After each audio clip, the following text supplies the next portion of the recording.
Hi, everybody. Hope you're all doing well. I am too. This is about FFCC, Fit for the Fight to Conquer Cancer. Yes, to conquer cancer. So, let me start by giving you a little background about my journey. Throwback to September of 2016. I was in great shape, probably the best shape of my life. I was just a regular member at Pike and Rose Sport and Health. And then Catherine Phillips, she was the group fitness director at that time, invited a few of us to try Les Mills Sprint. For me, it was love at first pedal. I loved it. So after being coaxed for years to become an instructor, I finally decided to take this plunge. I decided to become a Les Mills Sprint instructor at that time. I went to Pittsburgh, I did the training, and as you Les Mills people would know, you have to come back, produce a video and submit it for certification. While practicing, however, I was feeling a slight pain, and I thought it was due to just working out. Just you work out a lot. You get the little aches and strains and whatever. So I didn't pay it much mind. My doctor called me and we were chatting. I told her about it and she said, "Come in." But I was so sure that it was nothing. I went in. She said, "Well, I wanted to see you too because you're from doing my annual physical." She noticed that my PSA went up, so she wanted to check that too. She sent me to a GI gastroenterologist who then biopsied it, my prostate that is, and it came back positive for cancer to my amazement, shocked.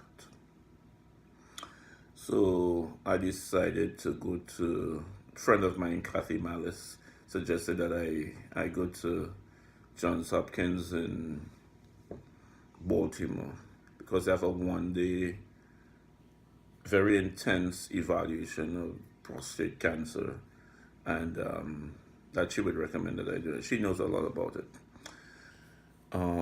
So I went up there. They were supposed to, in the morning, evaluate. They collected all of my information and they were supposed to evaluate what they saw. And in the afternoon, I would go back for a recommendation. When I went in for the recommendation to hear how to treat my prostate cancer, first expert came in and said, "I drew the short straw. I have some news for you. We are seeing two other issues that might be more serious." So we're seeing that mass in your liver, and we're also seeing something in your pancreas. And those are much more serious than that prostate issue, that prostate cancer.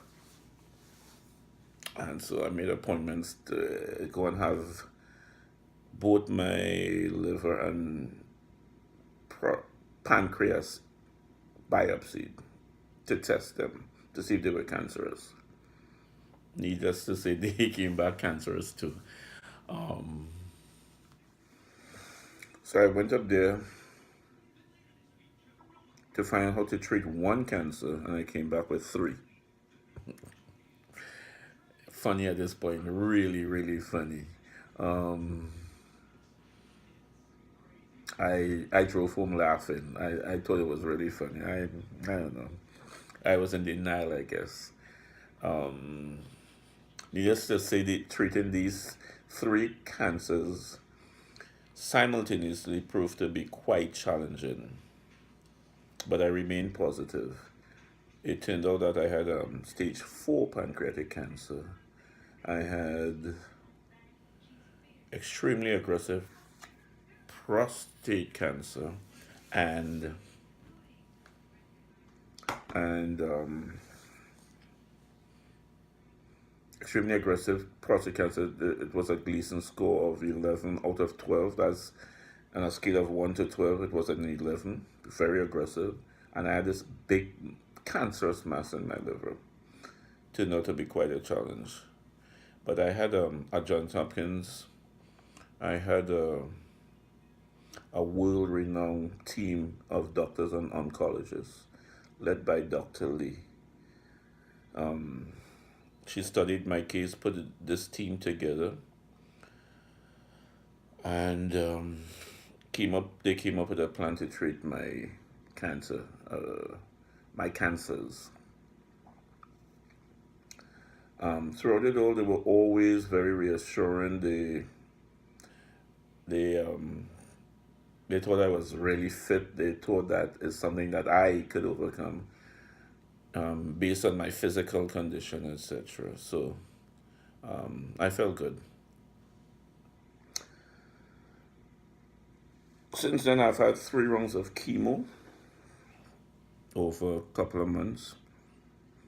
I had the highest dosage of radiation possible for 9 weeks every day for my prostate. I've had radical surgery. In that surgery, they removed 2/3 of my liver, my gallbladder, the tail of my pancreas, and some lymph nodes. And I've had 2 years of hormone therapy. And all of this while teaching classes, nobody knew. When I needed to get away from surgery, I told Ebony that I was going to have surgery. She just said, okay, and if there's anything that she could do to help, please let her know. She told me that I didn't have to tell her why or anything like that. She just respected my privacy, and I really appreciated that. She's wonderful. She is. Fast forward to today, all is progressing nicely. I've done most of my treatments. I do my follow-ups, and I continually teach classes. I feel extremely lucky. I'm lucky that I had a doctor that I had who was so diligent. I was treated by 7 of the best surgeons and oncologists in the world, world-renowned people. Great team. I'm so thankful to Johns Hopkins.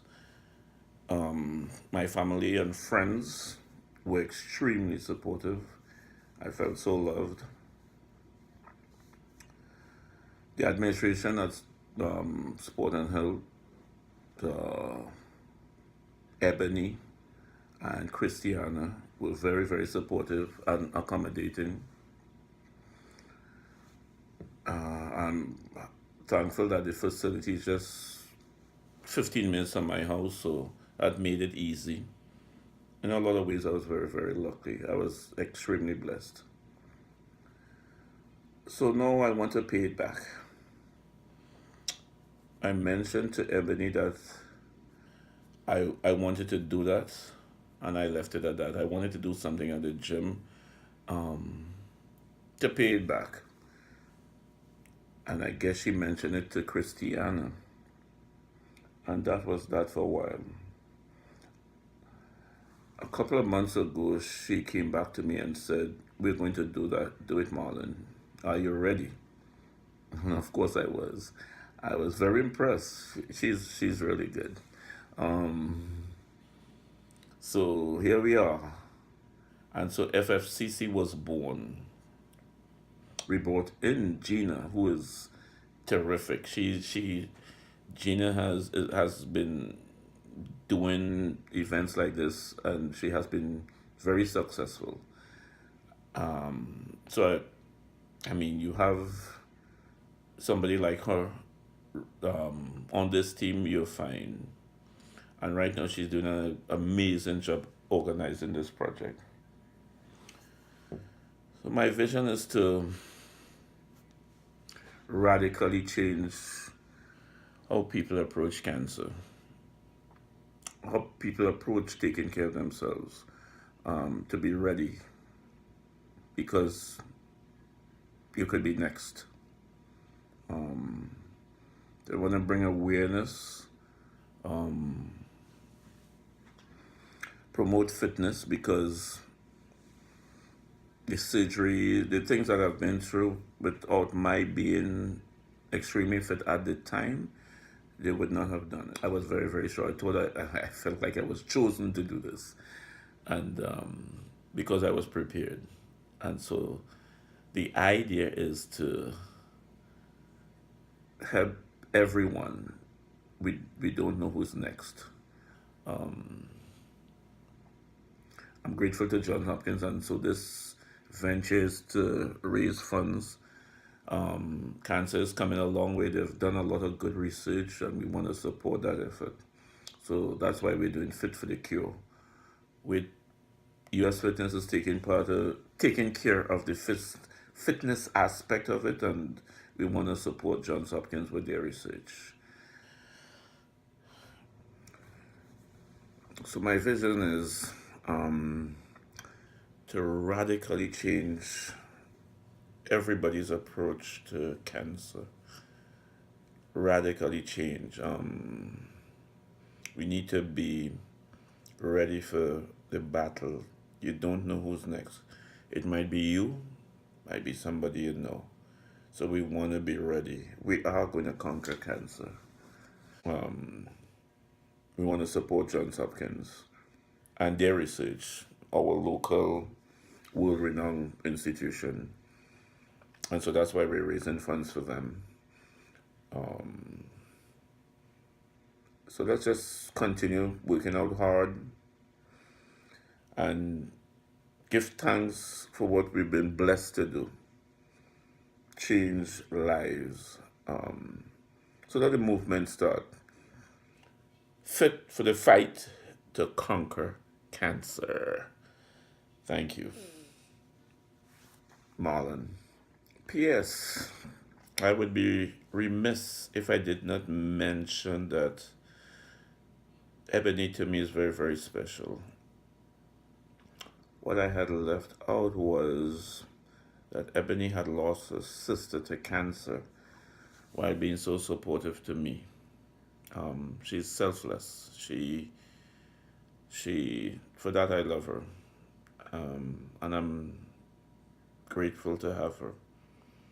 So this is for you too, Ebony. Peace.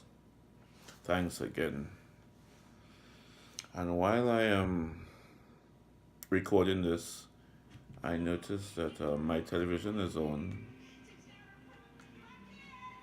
And they're playing this song.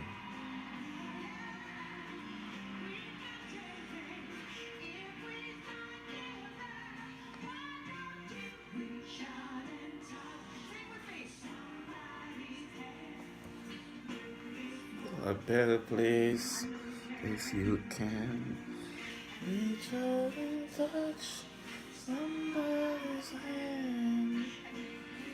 A better place you can.